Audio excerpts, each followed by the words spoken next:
नमस्कार, स्वागत है आपका। आप देख रहे हैं आज तक। आपके साथ हूं मैं नेहा बाथम। हमारे साथ बेहद खास मेहमान उत्तराखंड के सीएम पुष्कर सिंह धामी जी मौजूद हैं। धामी जी, बहुत बहुत स्वागत है आपका। लेकिन इससे पहले कि हम चुनाव की चर्चा करें, आज एक तस्वीर केदारनाथ की सोशल मीडिया पर जबरदस्त तरीके से वायरल हो रही है। वो है एक चॉपर की लगभग क्रैश लैंडिंग। हालांकि उसमें सभी लोग सुरक्षित बताए जा रहे हैं, लेकिन इस तरह की इमरजेंसी और आपात चीजों से निपटने के लिए आपकी सरकार ने किन किन गाइडलाइंस को जारी किया है और क्या कदम उठाए हैं? देखिए, एक तो सबसे पहले जो क्रैश लैंडिंग की जो बात कर रही हैं वो अभी सभी सुरक्षित हैं। और चूंकि कुछ तकनीकी खराबी के कारण से इस प्रकार की स्थिति पैदा हुई है। हमारे जो यूकाडा है, जो हमारा विमान सेवा देखने वाला विभाग है, वो पूरी तरह से सारी सुरक्षा मानकों के अनुरूप काम करता है। लेकिन चूंकि इतनी ज़्यादा वहाँ पर आवाजावी है, कई चीज़ें हैं, बहुत सारी कंपनियां अलग अलग तरीके से काम करती हैं, लेकिन सभी मानकों के आधार पर हैं। और आगे भी चूंकि आज ये घटना सामने आई है तो इसको और ठीक तरीके से देखा जाएगा। इसकी जांच की जा रही, सारे फैक्ट्स मंगाए जा रहे हैं किन कारणों से हुई। क्योंकि चार धाम आने वाले सभी तीर्थयात्री श्रद्धालु, उनकी सुरक्षा हमारे लिए बहुत बड़ी प्राथमिकता है। इसीलिए पिछले दिनों आपने देखा होगा कि बड़ी संख्या में लोग आ गए थे और पिछले सालों की तुलना में दुगनी संख्या में लोग आ गए। दोनों के धाम के द्वार खुले, केदारनाथ और बद्रीनाथ, वो तस्वीरें हमने देखी थी और ये कहा जा रहा था कि किस तरह से यात्रियों की सुरक्षा को सुनिश्चित किया जाए, उसको लेकर क्या उपयुक्त कदम उठाए जा रहे हैं? देखिए, शुरुआत के दिनों में जरूर बड़ी संख्या में लोग आ गए थे और कुछ ऐसे भी लोग उसमें चले गए थे जो अखबार और टेलीविजन नहीं देखते हैं। उन्होंने भी धामों में प्रवेश कर लिया था। वो अन्य कारण उससे पहले ही, धाम खुलने से पहले उत्तराखंड के अंदर थे। उसके कारण से जरूर ज्यादा जमावड़ा लोगों का हो गया था। लेकिन अब यात्रा बिल्कुल व्यवस्थित है। और देखिए, चार धाम सभी आना चाहते हैं। माननीय प्रधानमंत्री मोदी जी के कालखंड में जिस प्रकार से चार धामों का विकास हुआ है, सड़कें बनी हैं, अन्य सेवाएं वहां पर बनी हैं, केदारनाथ का पुनर्निर्माण हुआ है, बद्रीनाथ जी का मास्टर प्लान बना है, रोप वे का भी शिलान्यास हो गया है, हेमकुंड साहब जाने के लिए भी रोप वे का शिलान्यास हो गया है, हवाई सेवाएं चली हैं। तो हर एक व्यक्ति चाहता है, देश के अंदर से श्रद्धालु तीर्थयात्री बड़ी संख्या में आ रहे हैं। लेकिन हमारे लिए चूंकि सबकी सुरक्षा बहुत बड़ी प्राथमिकता है और जो धाम है, उन धामों की एक धारण क्षमता यानी कि बेयरिंग कैपेसिटी भी है।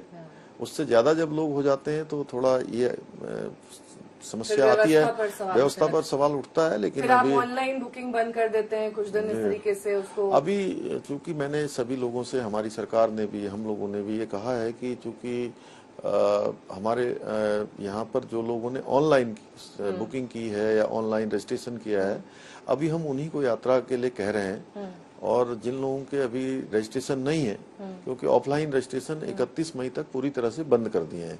ये सभी राज्यों को भी हमने सूचना कर दी है, वहाँ के चीफ सेक्रेटरी वगैरह को भी बता दिया है। तो अभी यात्रा ठीक से चल रही है और हम भी चाहते हैं कि भी जो भी यात्रा में आए उनके ठीक से दर्शन हो, ठीक प्रकार से सकुशल वापस जाएं। बिल्कुल। चलिए, चुनाव पे वापस आते हैं, क्योंकि 5 चरणों का मतदान पूरा हो चुका है और आप बीजेपी के स्टार प्रचारकों में से एक हैं। अलग अलग जगह पर जाकर आप यात्रा कर रहे हैं। तो क्या जो बीजेपी का 400 पार का नारा है, वो आप इस 5 चरण के बाद रिवाइज करना चाहेंगे? बिल्कुल। देखिए, 5 चरण के बाद बिल्कुल हम लोग 400 पार वाला जो हमारा नारे के साथ संकल्प है, वो संकल्प पूरा होगा और देश की जनता इस बात उसी पर कायम है आप? हाँ, बिल्कुल। देखिए, 400 पार केवल नारा नहीं है, संकल्प भी साथ में है। तो विपक्ष क्यों लगातार ये कहता है? इंडी गठबंधन कह रहा है कि इनकी तो 140 से 142 सीटें आएंगी। जितनी आप कह रहे हैं कि हमारी नहीं आएंगी, उनकी वो कह रहे हैं उतनी आपकी आएंगी। देखिए, इंडी गठबंधन के लोग अपनी जो उनकी हार है वो उनको स्पष्ट दिखाई दे रही है, इसलिए वो भ्रामक बातें कर रहे हैं, झूठ फैलाने का प्रयास कर रहे हैं। कभी कहते हैं संविधान खत्म कर देंगे, कभी कहते हैं आरक्षण खत्म कर देंगे। इस प्रकार की जो तथ्यहीन बातें हैं वो कर रहे हैं। देश की जनता ने आदरणीय प्रधानमंत्री मोदी जी की कार्यशैली को देखा है। उन्होंने पिछले 10 सालों में एक पल भी रुके बिना, एक पल भी विश्राम लिए बिना अपने जीवन का एक एक पल देश को समर्पित किया है, देशवासियों के लिए समर्पित किया है। और उसका परिणाम, उस तपस्या का फल मिलने का समय है। निश्चित रूप से देश की जनता ये तपस्या का परिणाम देगी, फल देगी और 400 पार होंगे। ये मैं अनेक स्थानों पर जाने के बाद कह सकता हूँ कि जिस प्रकार से लोगों में उत्साह है और हर वर्ग आज मोदी जी को प्रधानमंत्री बनाने के लिए आगे आ रहा है। और इतनी भीषण गर्मी में भी हमारे जितने कार्यक्रम हो रहे हैं, जितने रोड शो हो रहे हैं, जनसभाएं हो रही हैं, बड़ी संख्या में लोग आ रहे हैं और उनका जोश देखकर मुझे बिल्कुल भी संदेह नहीं है कि 400 पार का संकल्प कहीं भी अधूरा रहेगा। क्योंकि आपने आरक्षण का मुद्दा उठाया और देश भर में खासतौर पर इंडी अलायंस में इस बात को लेकर चर्चा है कि अगर आपकी सरकार आती है तो मुस्लिम आरक्षण खत्म कर दिया जाएगा और उनकी सरकार आती है तो मुस्लिम आरक्षण लाया जाएगा। यहां तक कि प्रधानमंत्री सार्वजनिक मंच पर ये साफ कर चुके हैं कि SC ST आरक्षण खत्म नहीं होगा और हम मुस्लिम आरक्षण को बढ़ावा नहीं देते हैं। इसको लेकर चुनावी मुद्दा बनाना और बाद में ये कहना कि हम धर्मनिरपेक्ष राजनीति करते हैं, कहां तक सही है? देखिए, जो भारत का संविधान कहता है, संविधान के अनुरूप आरक्षण की व्यवस्था की गई है और जो बंगाल हाईकोर्ट का कल निर्णय आया है वो कहीं न कहीं तुष्टीकरण की जो राजनीति होती रही, जो 10% का OBC का आरक्षण एक वर्ग विशेष के लोगों को देने का प्रावधान किया था, इसी प्रकार से इन्होंने कर्नाटका में भी जो है इस प्रकार की व्यवस्था करी थी। कर्नाटका में भी अन्य पिछड़ा वर्ग में एक वर्ग विशेष को अपने चहेते वोट बैंक को इन्होंने घुसेड़ दिया। संयुक्त आंध्रा में भी यही काम किया था। ये देश के अंदर भी इस प्रकार की व्यवस्था लागू करना चाहते हैं और इनके प्रधानमंत्री पद के उम्मीदवारों में से एक उम्मीदवार लालू प्रसाद यादव जी ने तो खुलेआम कहा है कि मुस्लिम समुदाय के लोगों को आरक्षण मिलना चाहिए। तो कहीं न कहीं ये तुष्टीकरण की राजनीति इस बार फिर से कर रहे हैं। और जब माननीय प्रधानमंत्री जी इनकी बातों को बताते हैं, भारतीय जनता पार्टी बताती है, हम लोग बताते हैं, तो ये कहते हैं कि जो है कि ये ध्रुवीकरण की ओर जो है पूरा चुनाव जा रहा है, जबकि सच्चाई बताई जा रही है लोगों को। इनका घोषणा पत्र आता है, उसमें भी ये पर्सनल लॉ की बात करते हैं। दिल्ली का चुनाव, कल मतदान होना है दिल्ली में 7 सीटों पर। आप कई जगहों पर प्रचार करने पहुंचे। अरविंद केजरीवाल एक अहम फैक्टर के तौर पर दिल्ली के पूरे चुनाव प्रचार में देखे गए। क्या अरविंद केजरीवाल का जेल से बाहर आना और प्रचार करना ये उनके वोट बैंक पर प्रभाव डाल सकता है, या फिर अगर वो जेल में ही रहते तो सिंपैथी फैक्टर के तौर पर उन्हें ज्यादा फायदा मिलता? देखिए, दोनों ही स्थितियों में कोई भी स्थिति बदलने वाली नहीं है, क्योंकि दिल्ली का जो दिल है वो प्रधानमंत्री मोदी जी के लिए धड़क रहा है और कल मतदान लोग जो है मोदी जी को प्रधानमंत्री बनाने के लिए करने वाले हैं। और 7 की 7 सीटें, तो आप फैक्टर को आप नकार रहे हैं?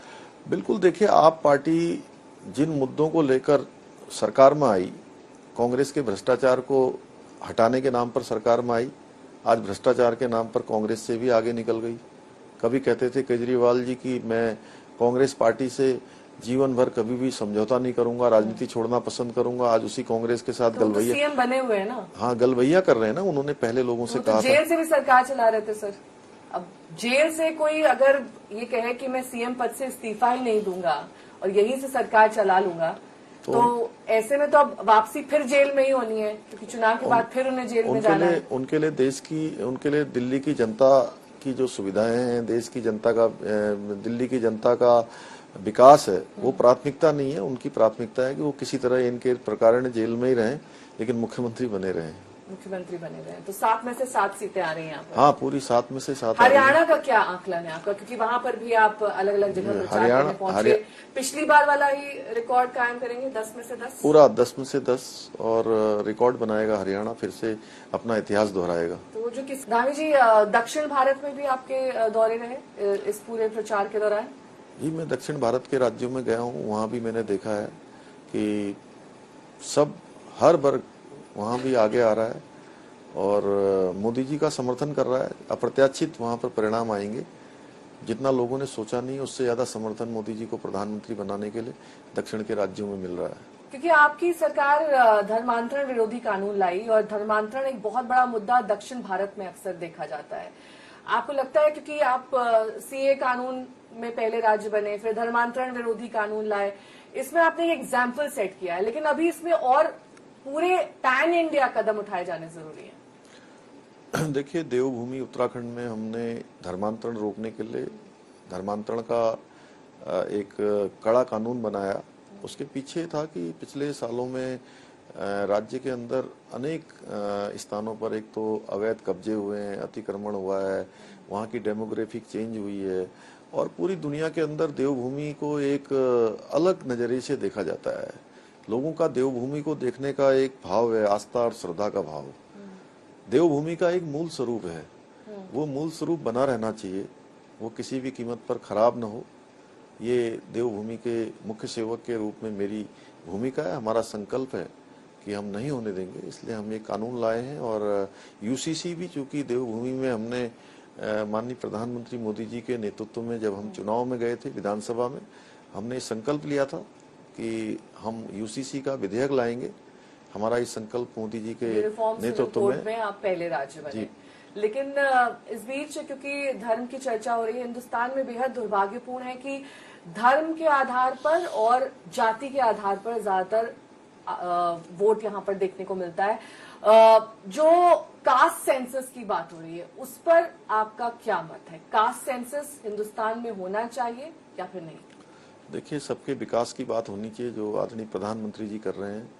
गरीब, महिला, किसान और युवा, ये जो है देश की जो देश के वर्ग हैं, इनके उत्थान का काम होना चाहिए। और ये प्रधानमंत्री जी के 10 वर्षों के कालखंड में इन सब के लिए योजनाएं बनाई गई हैं, इनके लिए काम किए गए हैं। आपको लगता नहीं कि अलग अलग राज्यों में कास्ट सेंसस का अलग अलग महत्व है?